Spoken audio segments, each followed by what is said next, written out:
Todos sabemos lo que es Internet, y aunque no sepamos el detalle de cómo funciona, no nos cuesta imaginárnoslo.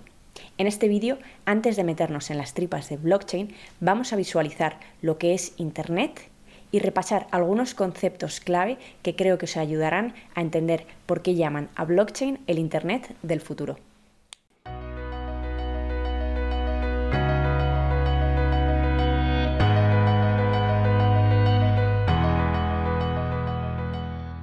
Pero antes de empezar, quiero que os olvidéis de todo lo que habéis escuchado hasta ahora de Bitcoin, del precio, de los hackers, todas esas historias para no dormir que le encanta a los periodistas. Vamos a quitarnos todas esas ideas y dejar la visión hacia blockchain en blanco. En este primer episodio me gustaría explicaros la raíz del descubrimiento que fue blockchain y así podáis entender mejor el potencial de la tecnología que hay detrás de las criptomonedas. La innovación tecnológica suele nacer de la búsqueda de la solución a un problema que los científicos se plantean y que lo normal es que varios equipos busquen a la vez, ya sea un país como la conquista de la Luna o varias compañías como ocurre en la medicina. Lo hemos visto recientemente con la búsqueda de la vacuna. Surge un problema, varios equipos se ponen a trabajar y cuantos más recursos e inversión dispongan, antes suelen conseguirlo. Y lo que ocurre es que cuando un equipo lo consigue, el resto desarrollan nuevas soluciones o ideas a ese problema o a otros problemas que han surgido del descubrimiento. Con la invención de Internet ocurrió exactamente lo mismo. La era digital nace en 1829 con el telégrafo. Es entonces cuando se inventa la información digital. Información que se traduce en unos y ceros. El telégrafo transmitía mensajes de texto en unos y ceros y hoy en día cualquier dispositivo electrónico almacena e interpreta la información también en unos y ceros.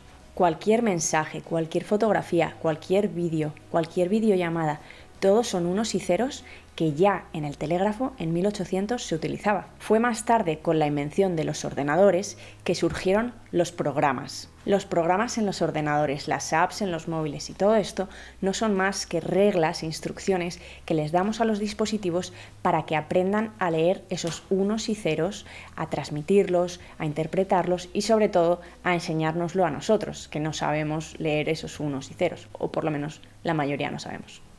Tras la invención de los ordenadores, los científicos lo que querían era encontrar la manera de mandar a larga distancia esa información digital de un ordenador a otro, como ya habían hecho con el telégrafo. Así, en la década de los 60 nace ARPANET, que como suele ser el caso con la tecnología, surge de la mano del Departamento de Defensa de Estados Unidos. En plena Guerra Fría, lo que querían era evitar que toda su información digital estuviera en un solo punto, distribuirla por el país para así no tener un punto vulnerable en caso de ataque. ARPANET dio lugar a la primera red de ordenadores distribuidos que intercambiaban información. Estas conexiones se realizaban principalmente por cable e intercambiaban esta información digital en forma de unos y ceros. Pero esto ya lo habían hecho con el telégrafo. ¿Qué había de novedoso en este descubrimiento? Los protocolos. Los protocolos son las reglas que se establecen para intercambiar información entre ordenadores. Es el equivalente a los programas, pero para comunicarse. ¿Pero qué ocurre? Mientras que los programas pueden ser distintos, por ejemplo, programas para leer archivos de texto. Yo puedo utilizar uno, vosotros podéis utilizar otro, pero el resultado es el mismo. Os mandan un archivo de texto y lo podéis leer, aunque utilicemos distintos programas. Para comunicarse, eso no ocurre. El protocolo que utilizamos de comunicación entre los ordenadores tiene que ser el mismo, porque si no, no se entenderían. Es como si fuera el lenguaje de comunicación. Si yo hablo español y vosotros habláis inglés, no me vais a entender. La comunicación no va a funcionar. Con estos protocolos ocurre lo mismo. Para que dos ordenadores se entiendan, tienen que tener instalado el mismo protocolo. ¿Qué ocurrió cuando surgió ARPANET? Que muchos equipos intentaron desarrollar distintos protocolos que mejoraban el funcionamiento de ARPANET. Sin embargo, el objetivo de Internet era crear una red mundial de ordenadores conectados que pudieran intercambiar información a lo largo de todo el mundo. No tenía sentido que hubiera muchos lenguajes y que cada uno tuviese su propia red, porque entonces tú, estando en España, no podrías comunicarte con la red que se ha establecido en Estados Unidos o en China. Estaba claro que al final tenía que haber un solo protocolo que todos los ordenadores hablaran para poder conectarse entre sí. Y no fue hasta 1982 que se inventó el protocolo, el lenguaje, que ahora todos nuestros dispositivos hablan. Y bueno, aunque nos referimos a él como un protocolo, en realidad se compone de muchos pequeños protocolos que tratan distintos temas de la comunicación. Pero ¿cómo funciona? Cuando penséis en Internet, tenéis que pensar en una red de cables que se conecta por todo el mundo. Y no porque resulte más fácil visualizarlo así, sino porque realmente es así. Es una red de cables que se distribuye por todo el mundo, por la tierra y por debajo de los mares. Nosotros cuando utilizamos el móvil, es verdad que no hay ningún cable.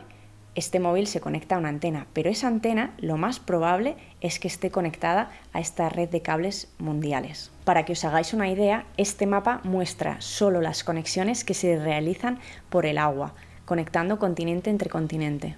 Como veis, está lleno y todas estas van por la profundidad del mar. Como dato curioso, ¿sabíais que la mayoría de las conexiones que hace España con el resto del mundo se hace en un búnker secreto que se construyó en Conil en la Guerra Fría? Lo que iba a ser un refugio antinuclear ahora está lleno de ordenadores y de cables, y creo que de hecho se puede visitar. El resto de conexiones de España se realizan principalmente a través de Canarias y Bilbao. De modo que ya tenemos la red de cables. Nuestros dispositivos hablan el protocolo, el lenguaje único de comunicación. Nosotros, cuando necesitamos mandar información, nos conectamos a esta red y son nuestros ordenadores los que, siguiendo el protocolo, mandan la información. ¿Qué otras dos cosas nos faltan importantes en la ecuación? Los servidores y los operadores. Los operadores son a los que pagamos por mantener la red y mandar esta información de un punto a otro. Y por último, los servidores son ordenadores que siempre están conectados a Internet y que tienen programas instalados para gestionar la información que nosotros mandamos cuando nos conectamos.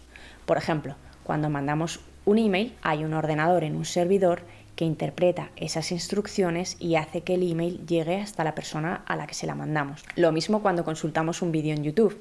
Los servidores almacenan el vídeo y cuando nosotros solicitamos verlo, ellos nos lo mandan. Y ahora sí, hemos visto cómo funciona Internet. Una red de cables que conecta ordenadores y dispositivos por todo el mundo para intercambiar información en forma de unos y ceros. Pero, ¿por qué dicen que blockchain va a ser el Internet del futuro? Mientras que TCP/IP es el protocolo, el lenguaje que los ordenadores hablan para poder intercambiar información digital entre ellos, blockchain es el protocolo, el lenguaje que los ordenadores hablan para intercambiar cosas que tienen valor de forma segura, sin que puedan robarlas o copiarlas. Una moneda digital, un certificado de autenticidad, un registro de la propiedad, incluso un gatito coleccionable, todo lo que pudiera tener valor. Por eso que a blockchain se le denomina también el Internet del valor, ya que en vez de intercambiar información, intercambia valor. Y lo mismo que ocurrió en el inicio de Internet, muchos de los proyectos que vemos en cripto, Ethereum, Cardano, IOTA, Neo, EOS, todos intentan ser el protocolo único que triunfará. Y para acabar, quiero hacer un inciso importante.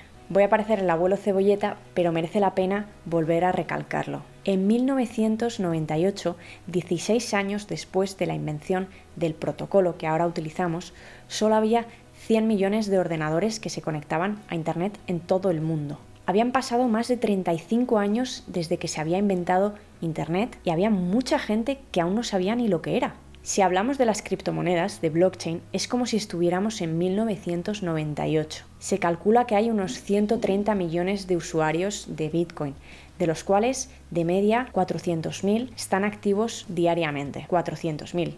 Pensad en el Internet de 1998 y en el que tenemos ahora. Cómo han cambiado las cosas, todo lo que ha evolucionado, todo lo que hemos recorrido. Blockchain está ahí, aún queda muchísimo camino por recorrer. Y eso implica dos cosas muy importantes que tenéis que tener en cuenta a la hora de invertir. La primera es que en el corto y en el medio plazo los proyectos van a pasar por muchos altibajos. Pensad en cualquier empresa que acaba de empezar. Tendrán momentos en los que el desarrollo irá más rápido, atraerán la atención de más gente, la gente comprará, subirá el precio, de repente se atascarán en un desarrollo, la gente se frustrará, venderá, caerán los precios, pero eso no significa que el desarrollo no vaya evolucionando, eso no significa que no estén aprendiendo de los errores. Lo que sí está garantizado es la volatilidad. Esto se va a mover mucho. Sin embargo, la buena noticia, y el segundo punto, es que en el largo plazo las cosas van a mejorar mucho. Los proyectos que consigan convertirse en el Internet del futuro, en el Internet del valor, los que consigan ser los líderes, van a valer muchísimo más de lo que valen ahora. Ahora hay cientos de proyectos funcionando. Imaginad toda la inversión que hay en esos proyectos si se concentrase en solo unos pocos, y eso sin tener en cuenta toda la inversión que sigue entrando. El crecimiento será brutal. Por eso es importante poner todo esto en perspectiva. No es tarde para invertir, pero el camino va a ser muy movidito. Si queréis seguir conociendo en detalle cómo funciona blockchain, no os perdáis el resto de vídeos de este primer capítulo. Y si os ha gustado, dadle a like y no os olvidéis de suscribiros para no perderos ninguno. ¡Chao!